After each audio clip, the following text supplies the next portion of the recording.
Good evening everyone. I'm the storyteller and I'm here to help you today. I know you use this video to fall asleep, so before that, like the video and subscribe to the channel. Also, where are you from and what time are you watching now? Get comfortable and relax. The Whispering Walls by Black Hollow Stories. The invitation. The letter arrived on a Tuesday, though Sarah couldn't recall the postman coming to her door.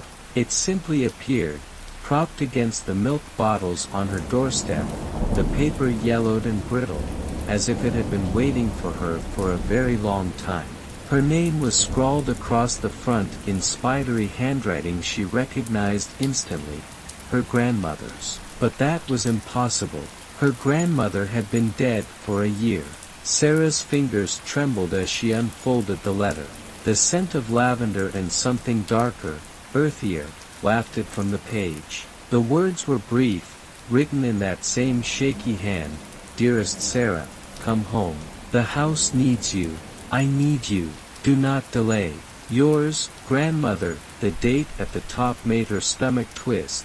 October 31st, 1 year ago. The day after her grandmother's death. Sarah stared at the letter, her breath shallow. The rational part of her mind screamed that this was some cruel prank, but the deeper, older part, the part that remembered her grandmother's stories of the family's gift, whispered that it was real, that it was a summons. She hadn't been back to Blackthorn Manor since she was a child. Her grandmother had raised her there after her parents died, but the place had always felt wrong. The air was too still, the shadows too deep. She'd left at 18 and never looked back. Now, the letter was pulling her in, like a hook in her chest. She packed a bag that night, though she told herself she wouldn't go. She'd burn the letter, forget it ever existed. But by dawn, she was on the road, the letter tucked into her coat pocket, its presence heavy against her heart. The drive to the English countryside was a blur of gray skies and skeletal trees. By the time she reached the manor, the sun was setting, casting the house in long, jagged shadows. It loomed over the landscape, a hulking relic of stone and ivy, its windows dark and lifeless. Sarah stepped out of the car, the crunch of gravel beneath her boots the only sound. The air was colder here, sharper, and carried the faint tang of decay. She approached the front door, her hand hovering over the rusted knocker. Before she could touch it, the door creaked open on its own. The hallway beyond was dim, the air thick with dust and the scent of old wood. The walls were lined with portraits of her ancestors, their eyes seeming to follow her as she stepped inside. The floorboards groaned beneath her weight, and somewhere deep within the house, she heard a faint whisper, a sound like wind through leaves, though there was no breeze. "Hello?" she called, her voice swallowed by the emptiness. There was no answer. She moved deeper into the house, her footsteps echoing. The walls were covered in strange symbols, carved into the wood and stone.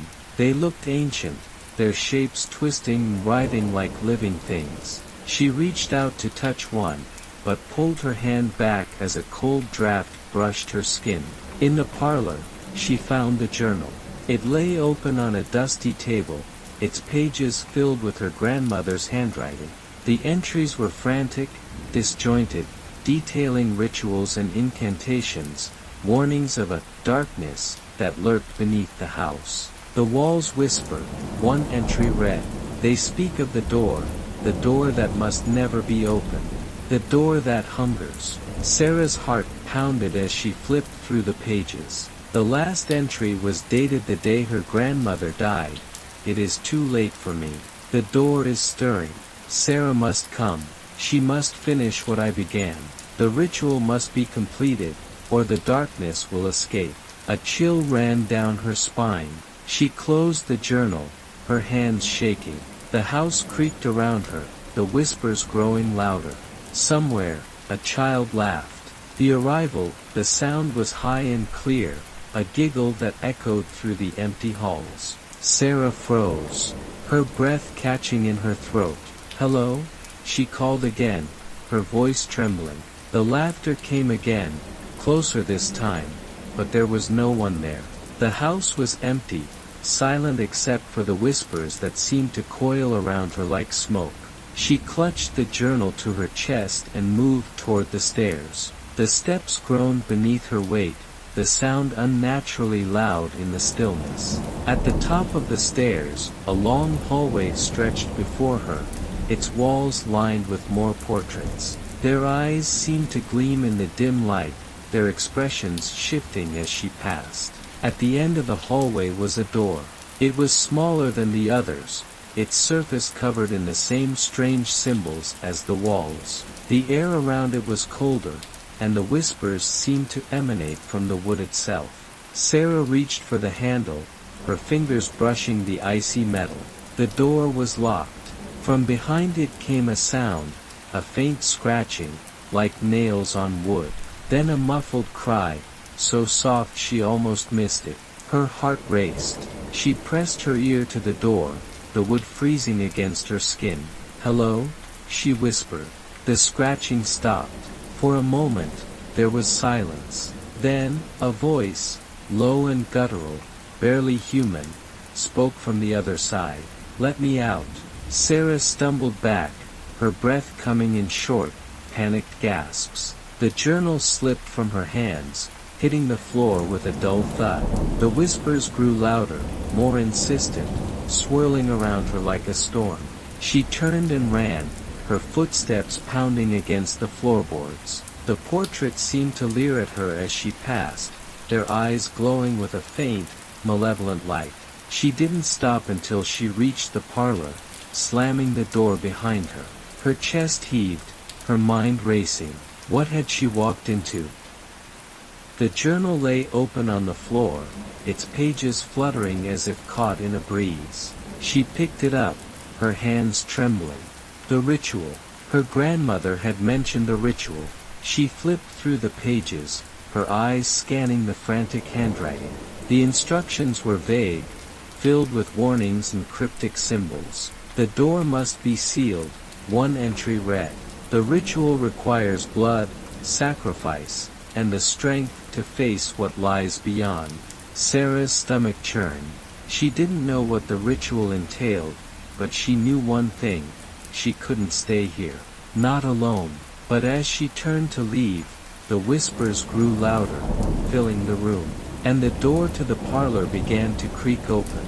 The first night, the door swung open slowly, revealing the dark hallway beyond. Sarah backed away, her heart pounding. The whispers were deafening now, a cacophony of voices that seemed to come from everywhere and nowhere. They spoke in a language she didn't understand, their words twisting and writhing in the air. She grabbed the journal and bolted for the front door, her footsteps echoing through the house. The portraits watched her go, their eyes glowing with a faint, malevolent light. She reached the door and yanked it open, the cold night air hitting her like a slap. But the driveway was empty. Her car was gone. Sarah stared at the empty space where her car had been, her mind reeling. She hadn't heard it drive away, hadn't seen anyone come or go. The whispers followed her out into the night, swirling around her like a living thing. She turned back to the house, her breath coming in short, panicked gasps. The windows were dark, but she could feel the house watching her. She was trapped.